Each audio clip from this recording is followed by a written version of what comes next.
So we will start by a little moment of silence and interiorization,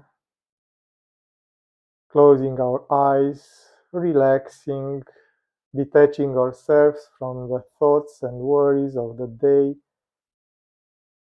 being here and now.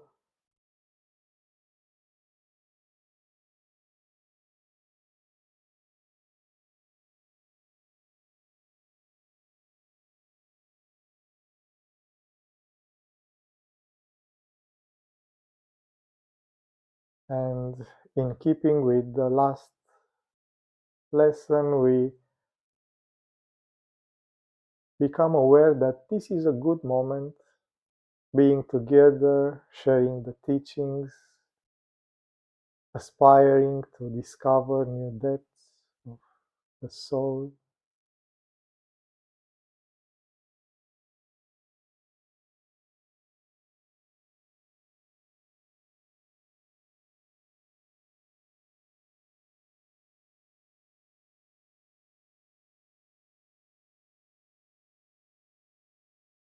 And now we slowly open our eyes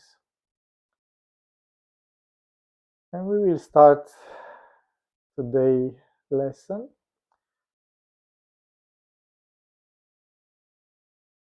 making a short recap of the previous lessons. We spoke about meditation from the point of view of Patanjali expressed in Yoga Sutras.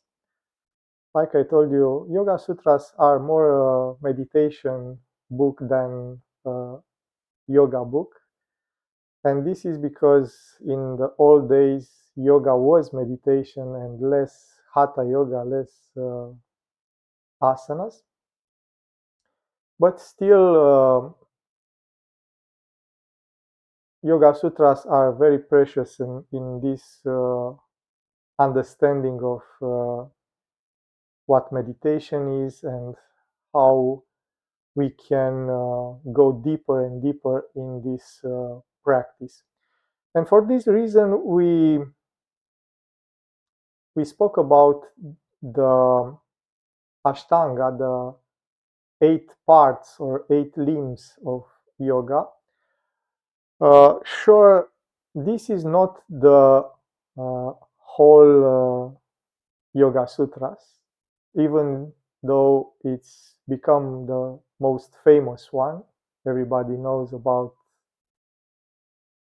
these 8 parts, but sure, Patanjali spoke about a lot more, and later we will speak about some parts of Yoga Sutras that are useful for meditation.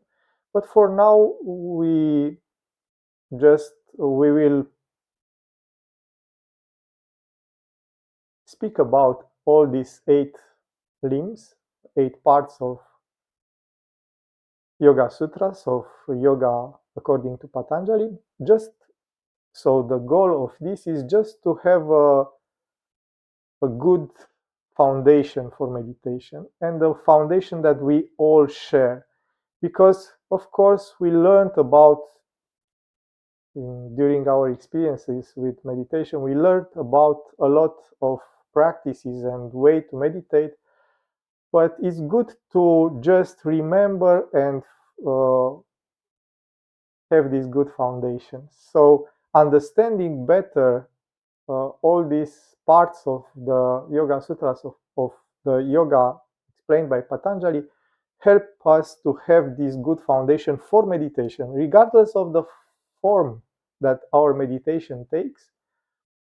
Like Patanjali said in the beginning of Yoga Sutras, and I think it's the best definition of meditation, when he said, yoga is the cessation of the vrittis, of that whirling movement of the mind, then the one who sees is in his true nature, or he uh, reveals his true nature. So, simple speaking is like calm your mind, see who you are.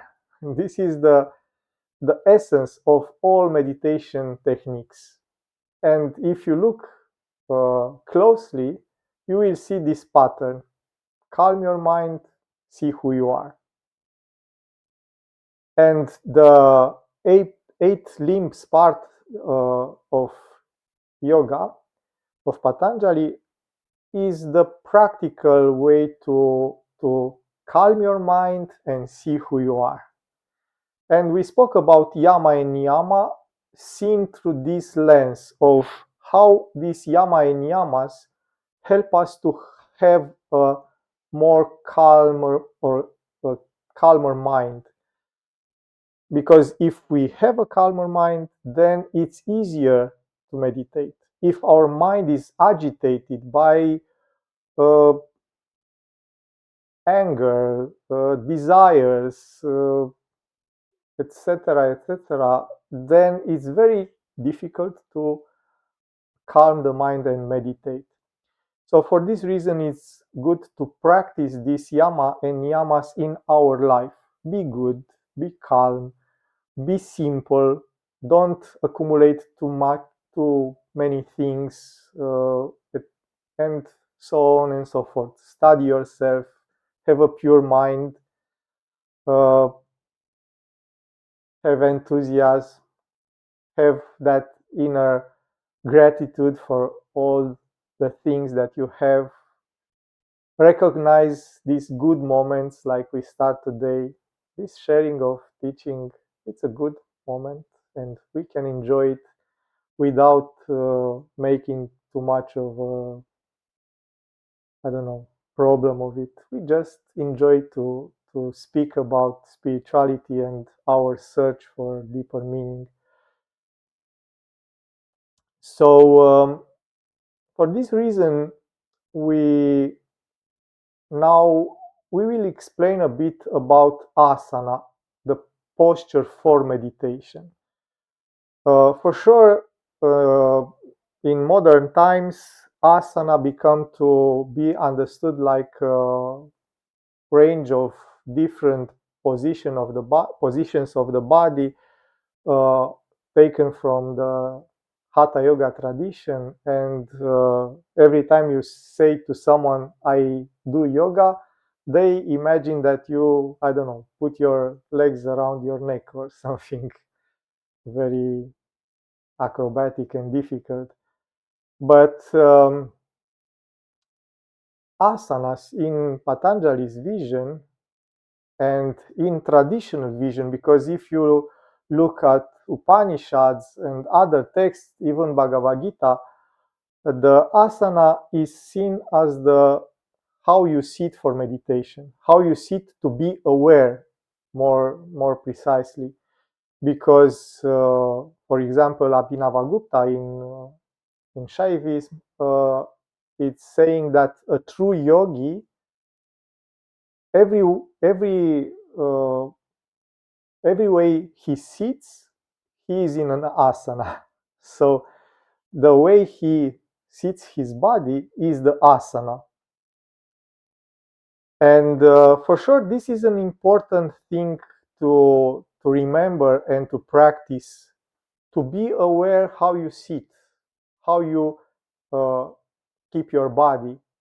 When you stay on a chair, on a couch, or you stand on your feet, be aware of how your body is feeling and let your energies move freely. Because in the asana for meditation, the most important thing that even if they don't speak about the actual posture or how you keep your legs and hands or anything, they speak about this verticality of the spine, to stay with the back straight and perpendicular to the ground.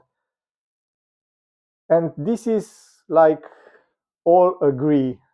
You can sit in Padmasana or Siddhasana or any kind of yoga pose, but the back has to be straight and vertical. But of course, this straightness of the back doesn't mean that we sit like a stick, very, very rigid and straight.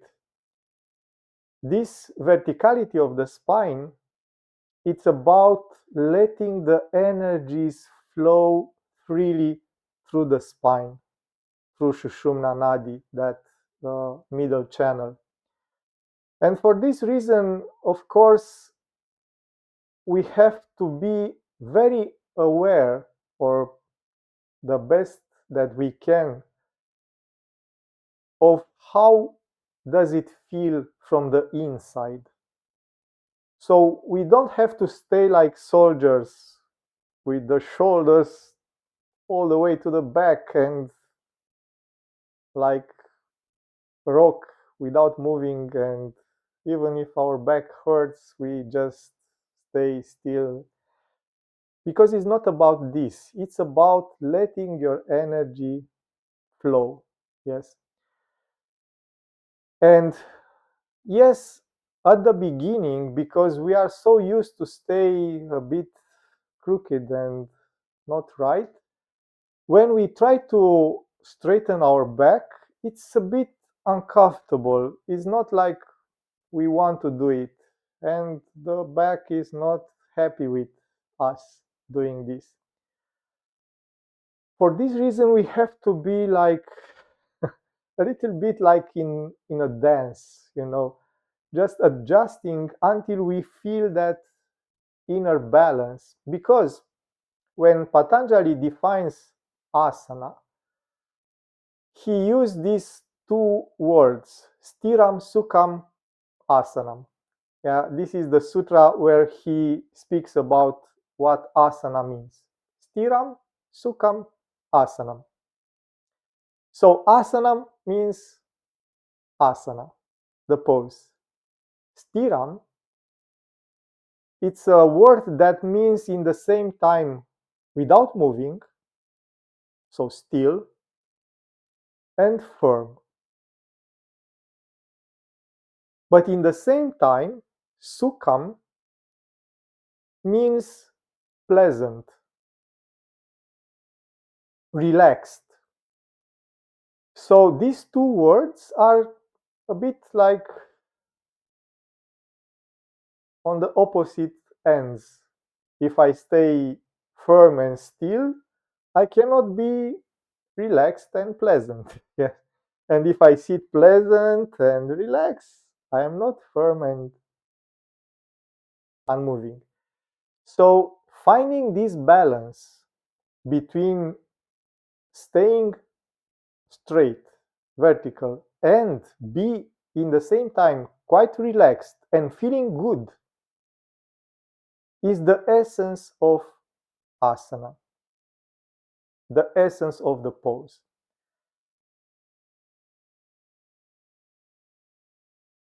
So even if we stay on a chair or anyhow we choose, because again, you don't have to stay with your leg crossed or in a difficult asana. For sure, in Zen or in Buddhism, they say sit cross-legged with legs in Padmasana, which is very difficult for us in the western part of the world. Imagine that in Asia, they usually eat on the ground. They don't have tables. They didn't have. Now they have. But in the old days, they didn't have tables. They just sit down. So to sit down means that most often than not, you sit cross-legged from where when you were little child to the adulthood, you stay cross-legged. For them, it's quite simple to do Padmasana. But we born on a chair, sit on a chair, until we die, we sit on the chair.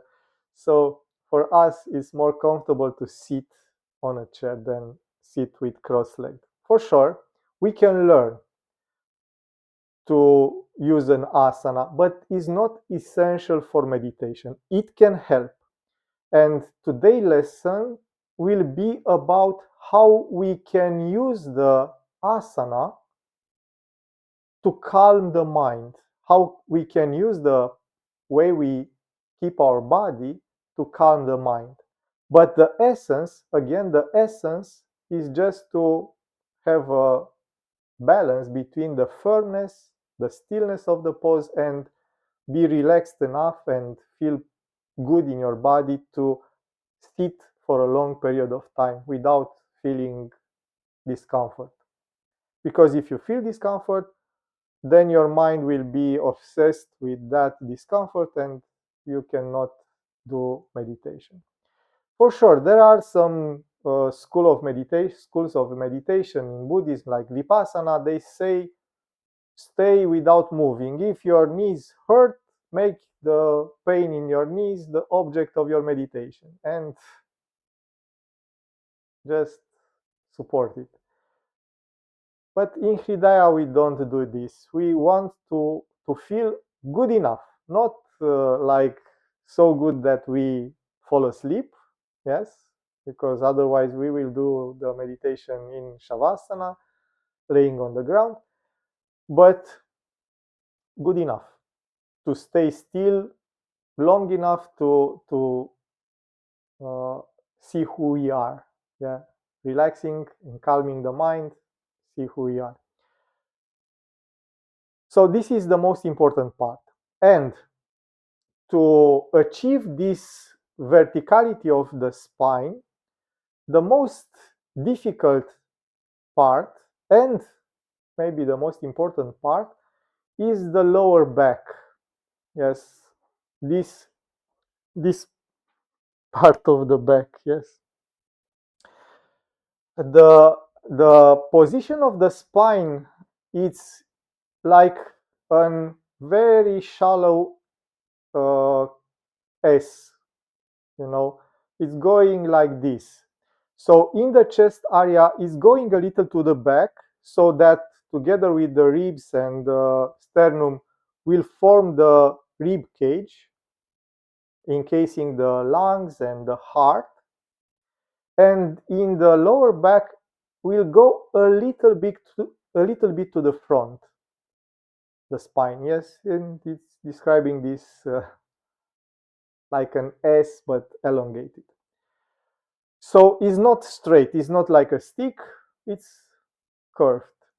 But usually the problem comes from the lower back.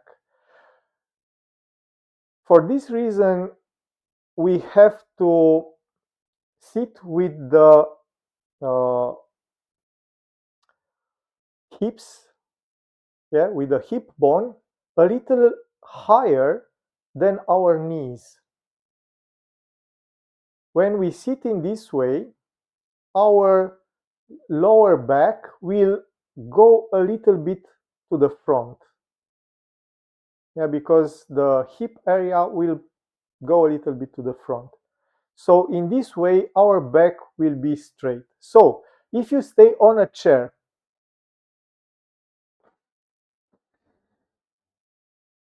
let's try to.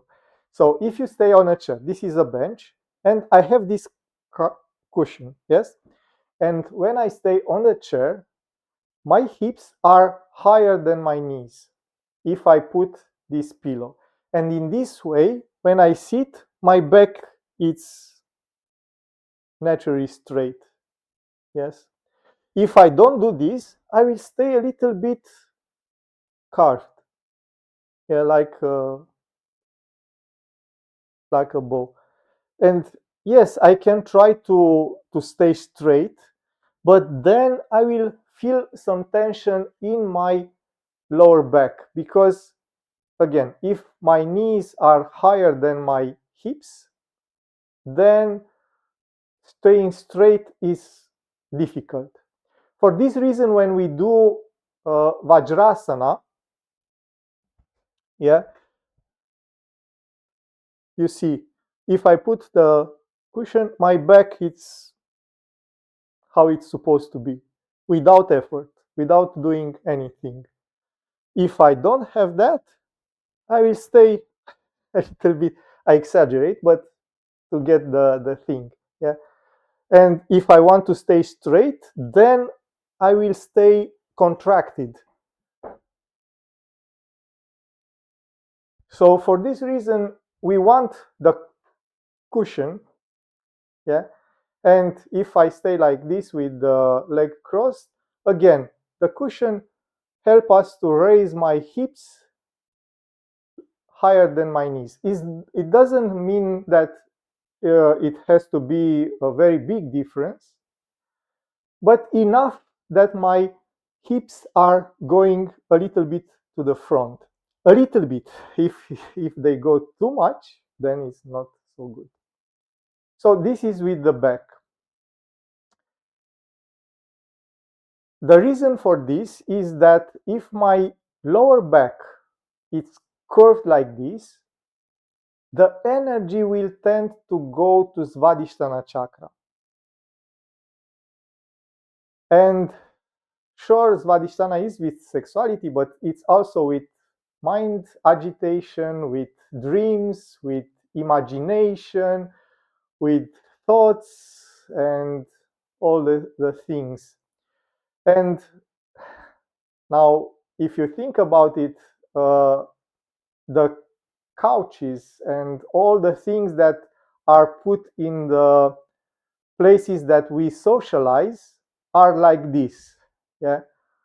To go with the energy towards Svadhisthana, and we can chat together and socialize and feel good together. So we understand why it's like staying like this. It's so good to stay with friends and speak with each other. But when we meditate, it's not so good, because then our thoughts will be uh, scattered, and we have a hard time to concentrate and such. So we have to let the energy go and flow through the spine and Shushumna up. But for this reason, again, at first it's like a dance. Yeah, you take your hips to the front too much, then go back to the front. It's like you dance in this way until you find the best balance for yourself. It's not that fast. Again, you will stay a little bit like this, then you straighten your spine, and then again slack, then straighten, and again slack, until you find the perfect balance for yourself, feeling that the energies are going up without any blockage, without any obstacle. So this is the most important part. Then we have a lot of little things that can help us to meditate better. These little things are not so important. We can do without.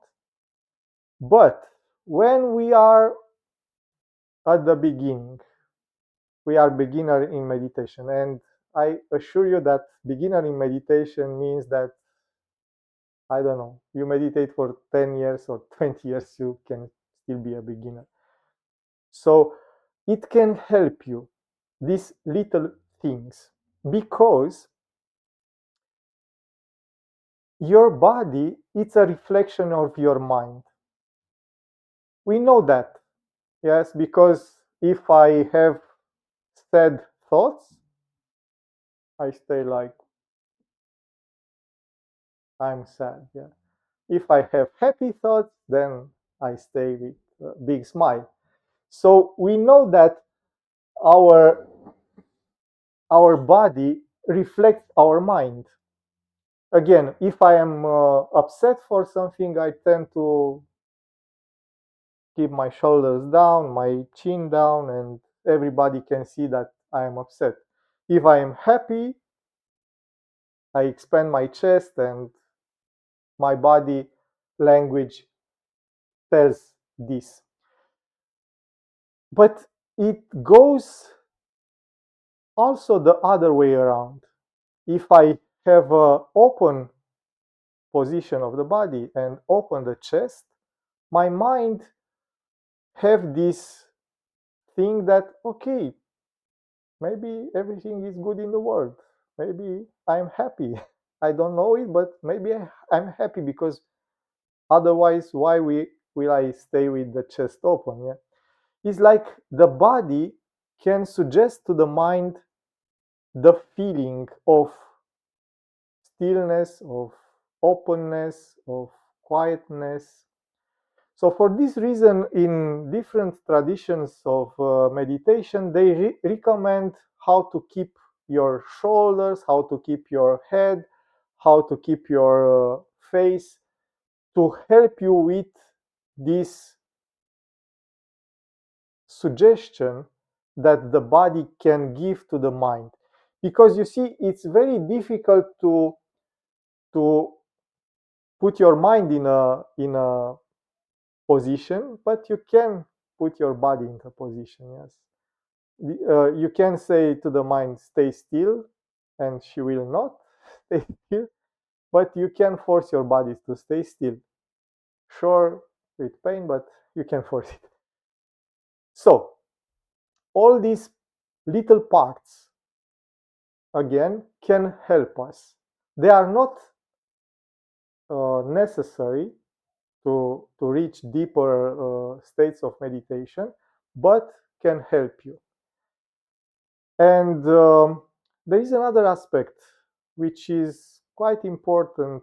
The mind associate the position of the body with your inner experience, your inner state.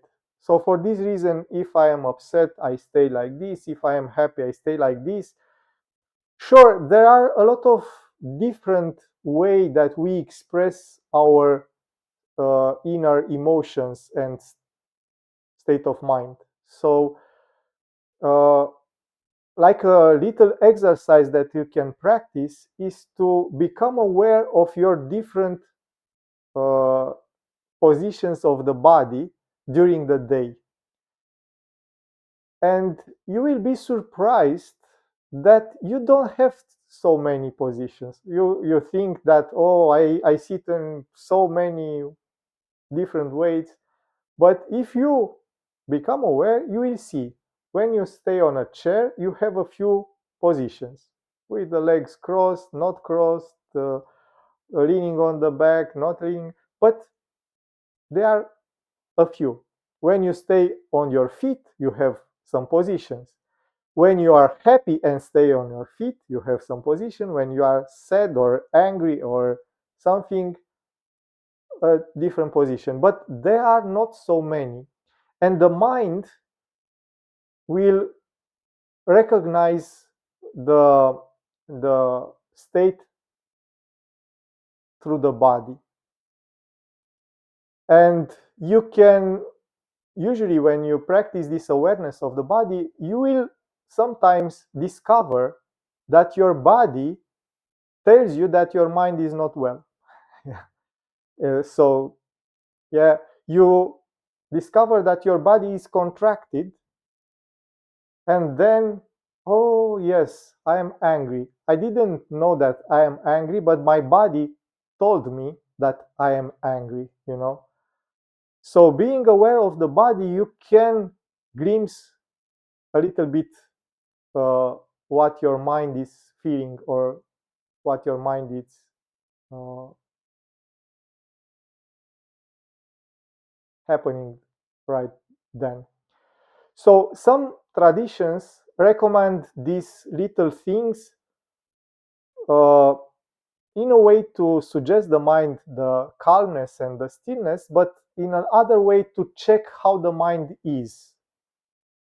So in Buddhism, they use the dhyana mudra when they stay like this with the hands. Yes, and in Zen they said, if your fingers are too hard pressed together, then your mind is stressed. Yes. But if your fingers start not touching, uh, drift apart, then you are falling asleep. Yeah. So the right way is just softly touch the fingers together. When you softly touch the fingers together, then your mind is just right. Yeah. If they are too too hard pressed together, you are stressed or frustrated or angry. If they drift apart, you are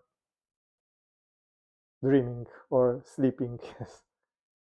So in this way, you can uh, from time to time check the quality of your mind. If the fingers are not how they supposed to be, then your mind is not where it's supposed to be. This is actually easier if you think about your face. Yeah. So usually in meditation, it's good to have that inner smile. It's not like you have to be obviously smiling, but your face is relaxed like you are smiling inside. Yes. The smile is important because it's like you say the things are difficult, but they are not so difficult. You know, it's like you don't dramatize, you don't make a big drama out of anything if you are smiling inside. But if the drama becomes big, then you contract your face and frown. And if you stay like this, you know that you have some things that are not going well. So let's take the things one by one to understand why we do them and how can they help us. First, I will not speak about the legs. The legs, keep them any way you like it, but don't stay with them crossed. If you stay with them crossed, your knees will start to hurt and is not very good for your knees. So if you can, if you stay on a chair, just keep the legs with the sole of the feet on the ground and try to relax. If you can stay in a meditation pose, it's okay. If you don't, it's also okay. So don't stress about it. Then, sure, the hands, I will speak about it in another lesson, different mudras that you can do, because these mudras are can be done to help the mind focus when it's dissipated or relax when it's too much uh, contracted or tensed. And you will see different ways. But the shoulders have to be relaxed. Yes. So if you feel tension in the shoulders,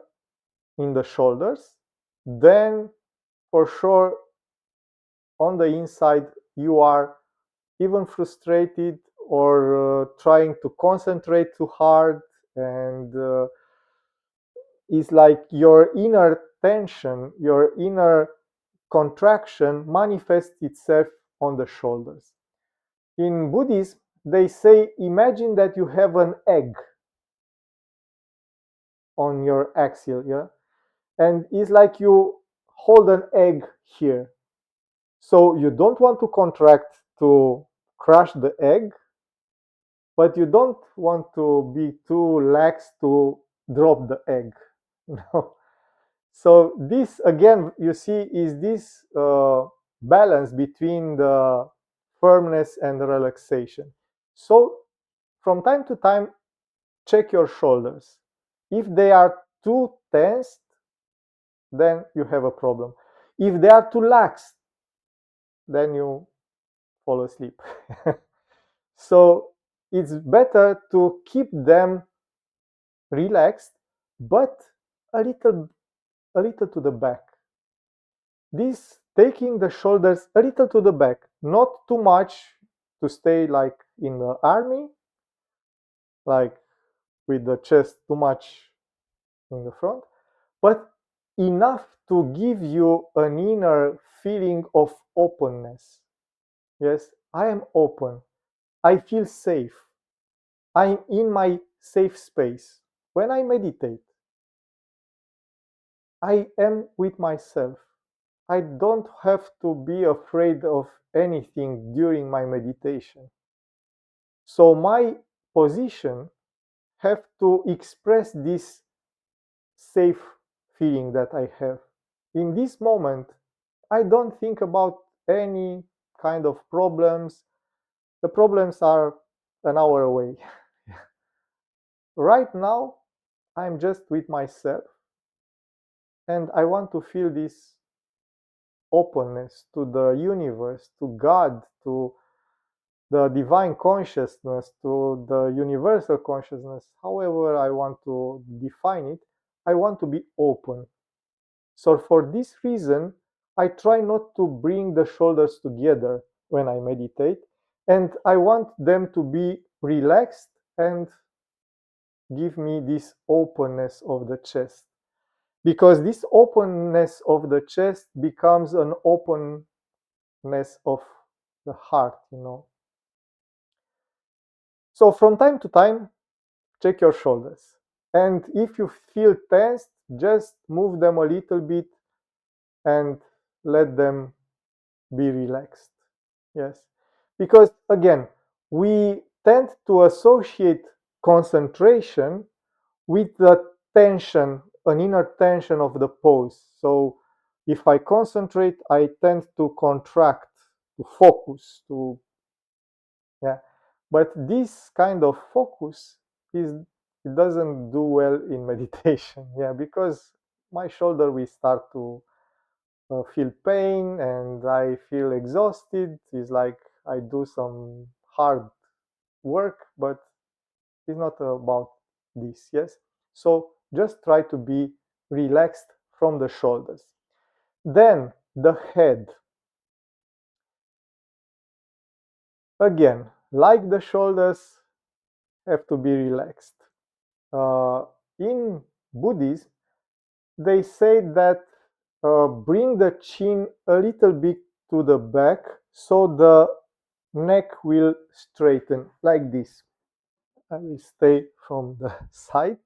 And yeah, sometimes if we are dreamy, our head goes to the back. Yeah, like looking up.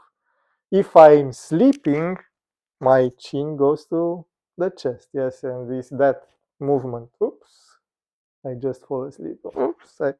So for this reason, they say like stay like this. The chin it's a little bit to the back, so the neck will straighten. But again, don't do it like a soldier. Like I have to stay very straight. Find that soft spot of you staying straight enough, but be relaxed enough. And feel, just try to feel that inner balance. Your head is not to the right, not to the left, not to the back, not to the front, but keep that straightness. Finding that fine balance between the firmness and the relaxation again will give us a sense of calmness, of inner quietness, of inner stillness. Then we have to pay attention to the jaw. Yeah, because this, if we put our teeth together, usually means that I am very tensed. Yeah. So we have to relax the jaw, and for this reason, we have to be aware the teeth don't stay together. They are like a little apart. Yeah. Don't stay with the mouth open. Yeah. But the the teeth are not touching together. For sure, it can help us to keep the lips a very, very little apart or just barely touching together. You will see that this creates a kind of relaxation, of kind of very, very good relaxation of the mouth.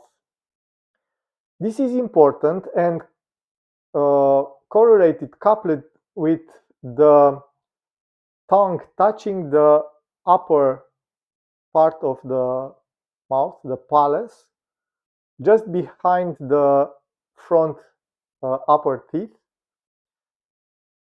It's a it's an important part of the way we try to suggest the silence to the mind. In different tradition, they explain this in various ways. This touching the tongue on the inner part of the palace, just behind the front teeth, yeah, is like keeping the tongue up. Yeah, again, just barely touching. It's not like pressing the tongue up. There is a practice in hatha yoga to go with the tongue to the back to try to, but that is not this. Just we touch the tongue to the. So the reasons for this are different. In some traditions, they said that if you keep the tongue up and there, the saliva will uh, accumulate more, so you will swallow the saliva less frequently. There are some things uh, in our body that kind of reset the mind. So if you are focused and blink, for example, when you blink, your mind will try to focus again. Yes. So for this reason, when you do trataka or focusing on the small object, you or on a candle flame, you try not to blink, because every time you blink, your mind will skip a bit and you will have to focus again. So the blinking is this kind of resetting of the mind, and the swallowing, it's again a kind of resetting of the mind. For sure, when you are focused and your mind is concentrating, then you can blink, you can swallow, is not a problem. But when you are starting the meditation and you are at the beginning, without understanding this process, the mind will, from time to time, just try to find another object to focus on when you swallow, when you blink. Yeah. So this in, I don't think it's the whole explanation, but it's one of the explanation. Try to swallow uh, the saliva not that often, but again, don't be obsessed. Oh, I swallowed my saliva, then I have a problem. My mind is so. It's not about this. It's about understanding what is happening. So this is one of the explanations. Another one, it's about the way in which we speak. When we speak, we use the tongue a lot. Yeah, because if, there are some ventriloquists which can speak just from the vocal cords. You know, the ventriloquist is that man with the puppet, and he keeps the puppet and makes like the puppet is speaking, and he is like he doesn't speak, but because he speaks directly from the vocal cords, so his mouth doesn't move and his tongue doesn't move. But we are not ventriloquists. So when our mind is thinking, our mouth is trying to form the words that we are thinking. So even if we are not aware of this, our mouth is trying to speak the mind. For sure, there are some people that are thinking loud with loud voice, and they say what they think. But usually we don't do this, but our vocal cords and our tongue try to positions themselves like we want to express uh, our thinking. When we keep the tongue in a position that it's not uh, usual for the speaking, and it stays like without moving and upwards, then it's like we say to the mind, just stay quiet, no more words, no more speaking. Yes, for sure the mind can continue to think with words without bothering too much uh, with the tongue, but it's like we give this suggestion to the mind, just stay still, just stay quiet. And the third explanation is about the energies. When you put the tongue to the palace, then some nadis are put together and the energies will go to the head, and you will be more focused and more uh, concentrate. You will concentrate better. So this is the reasons. Regardless of the reasons, you will see that keeping the tongue uh, touching, again touching, don't press it, don't force it, just touching the root of the teeth upwards, yes, will help this kind of quieting the mind. And I told you about that inner smile. Let your face be relaxed. Again, you don't have to stay with a big smile, but feel that inner calmness that comes when you are just smiling. Yes. And for sure, during the meditation, will appear some thoughts, and you will forget about hands, shoulders, face, tongue, and such and such.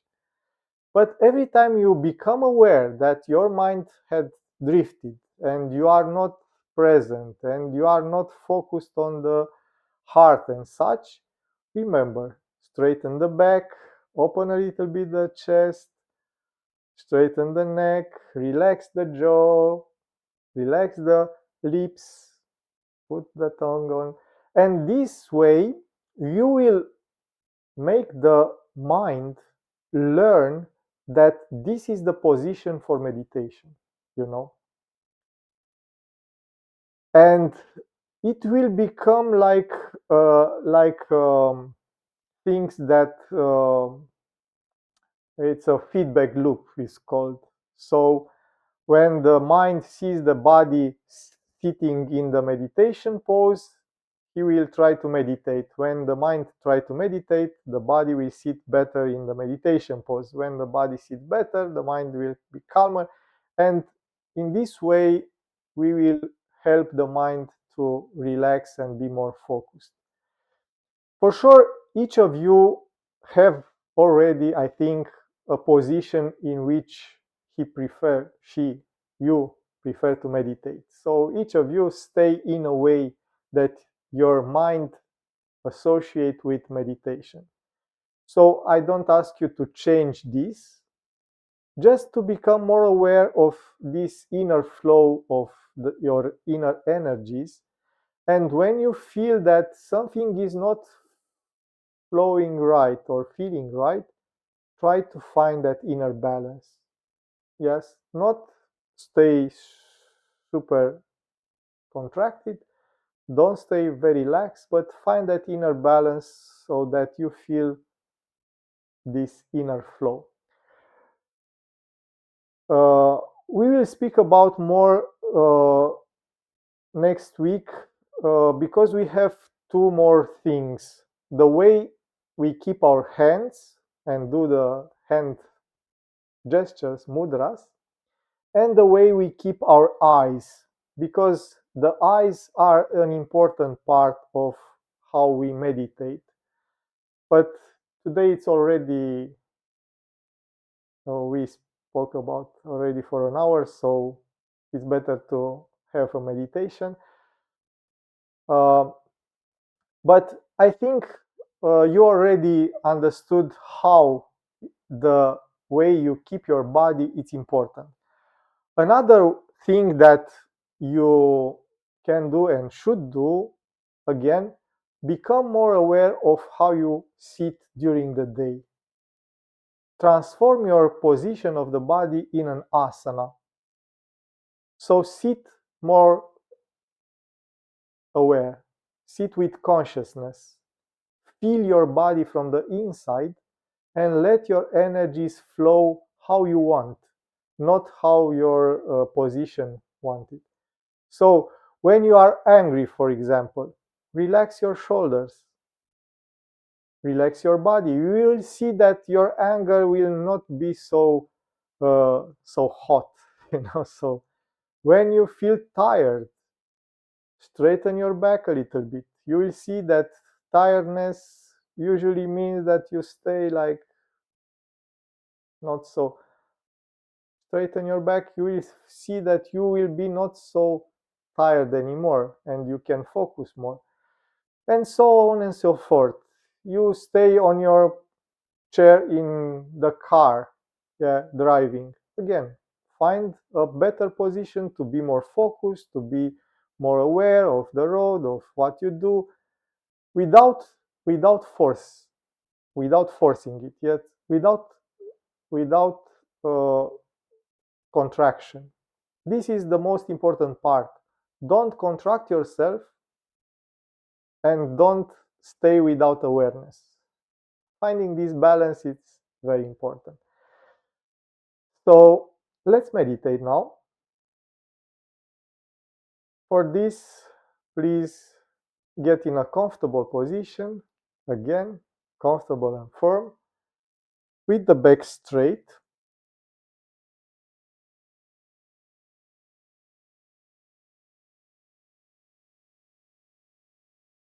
I will help you remember these little details, but try not to stress about them. Be aware that they are helpful, but don't stress about it. If your body don't want them, okay, it's not a problem. But if you can, use them to get more aware.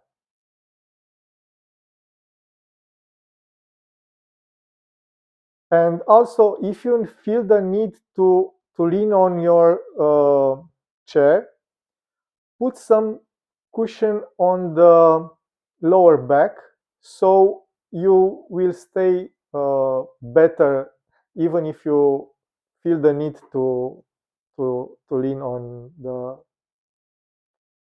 this part of the chair. I don't remember how it's called. Okay, let's meditate now. Relax your shoulders. Find that inner balance between the firmness of the pose and relaxation. In this way, you can remain still for a longer period of time, transforming the stillness of the body into the stillness of the mind.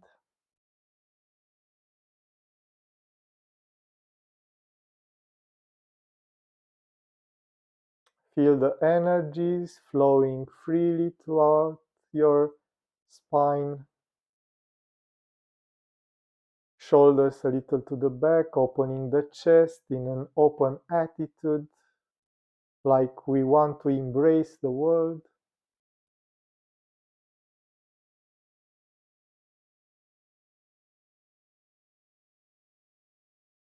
The chin, it's a little to the back, letting the neck straighten. Head is balanced, not to the left, not to the right, not to the front, not to the back.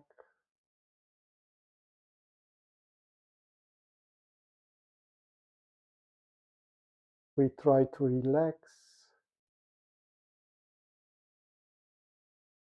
relax the jaw, relax the lips.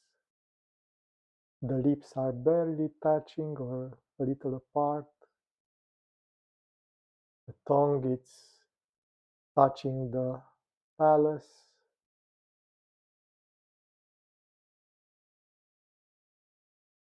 going a little to the back. We keep our face relaxed in an inner smile. The smile is bringing us calmness, serenity.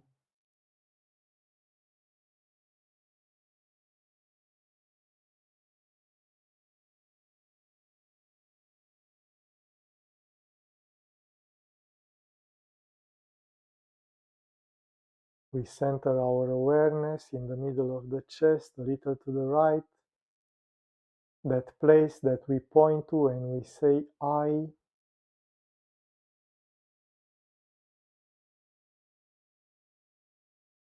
We awaken in us our higher aspirations towards beauty, truth, kindness.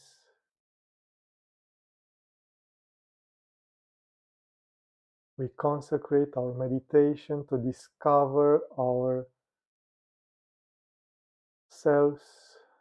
that inner mystery of being without being someone or something, to discover the essence that is God.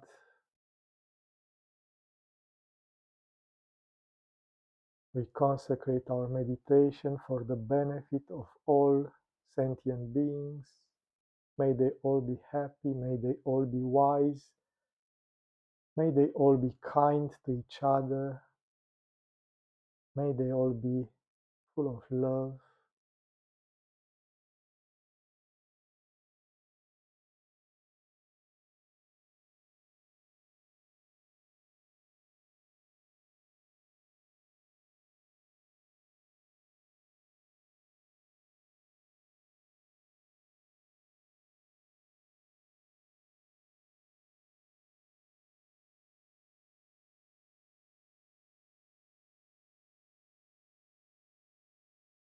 We let the mind quiet down,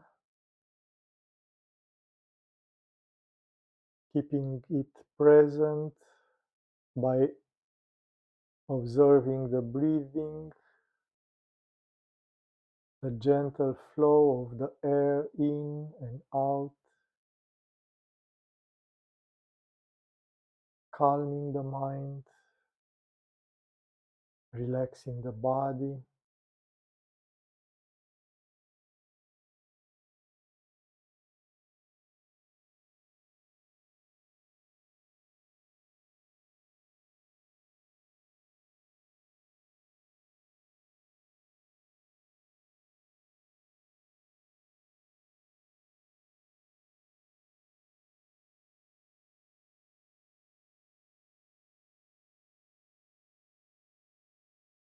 We become more aware of that moment in between breathings, in between thoughts, at the end of inhalation, just before exhalation starts. It's a small pause, small gap in which the mind is suspended, quiet, still, in between thoughts, in between breathings. We inhale, pause, exhale, pause. This is the inner asana, when the mind just surrender to the quietness, to the inner space of silence.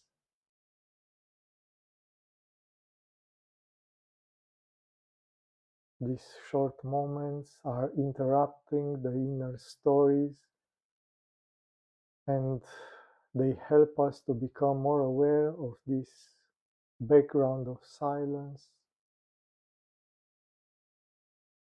this inner space of stillness in which thoughts, emotions, sensations appear remain for a while and then disappear, and we continue to exist. Inhale, stillness. Exhale, stillness.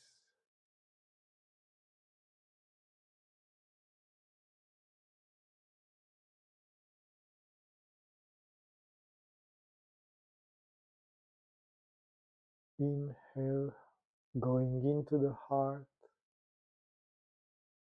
Exhale, surrender into the heart. This inner space is called the space of the heart, Hritakasha. We let our minds dissolve into the quietness, into the stillness that is in the middle of the chest, a little to the right.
In this inner silence, we start to do the introspection using the question, who am I?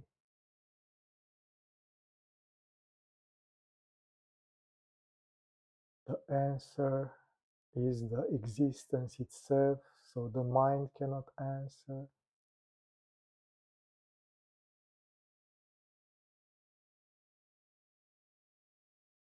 We ask the question, we are the answer. Who am I?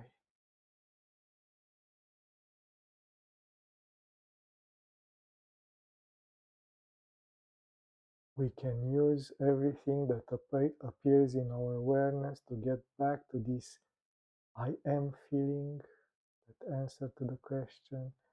So when thoughts appear, we just ask ourselves, who is the one thinking me? Who am I? When emotions appear, positive or not so positive, like enthusiasm or frustration, who is the one feeling these kind of emotions? Me. Who am I? And if sensations in the body appear, pleasant or not so pleasant, who is the one feeling them? Me. Who am I?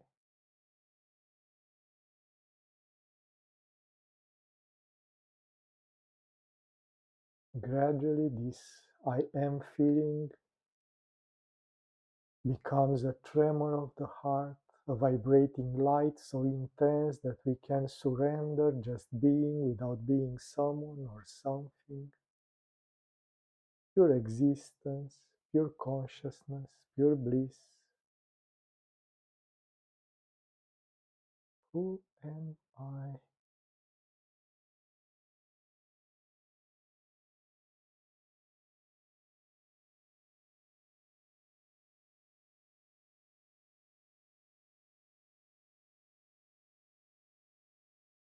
We let our minds dissolve into this I am feeling. We detach ourselves from the identification with the body, with the senses, with our memories, our desires, our fears, with our personality.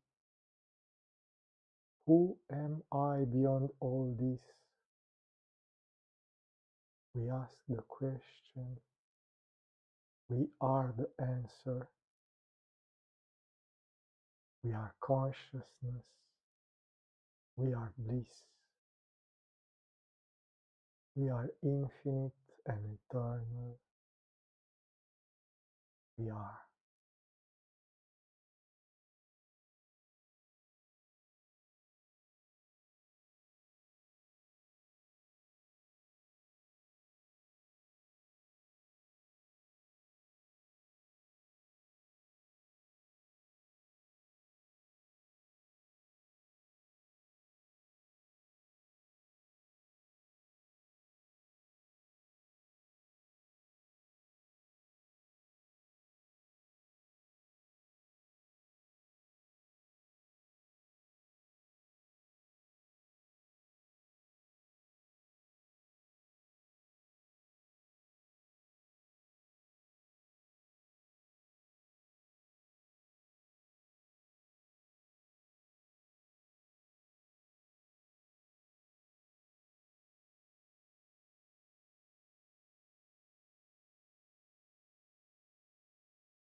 being the awareness of the spiritual heart.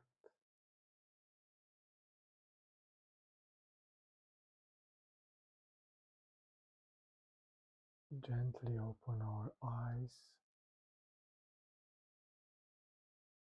finishing the meditation.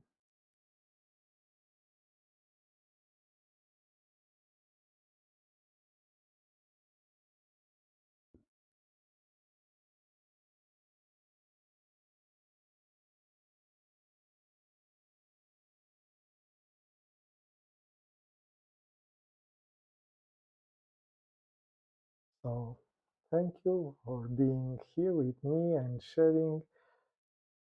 For sure, even if a lot of things that I tell you, you already know, there are not so new things, but I hope they are better understood, and by understanding them better, it's easier to put them in practice, because it's not enough to know things, it's important to use them to gain knowledge and a deeper meditation. So we will continue for a few more lessons to put this foundation, and then we will change a bit how we do these meetings. You will see. I will not spoil the surprise. So have a good night and see you next week.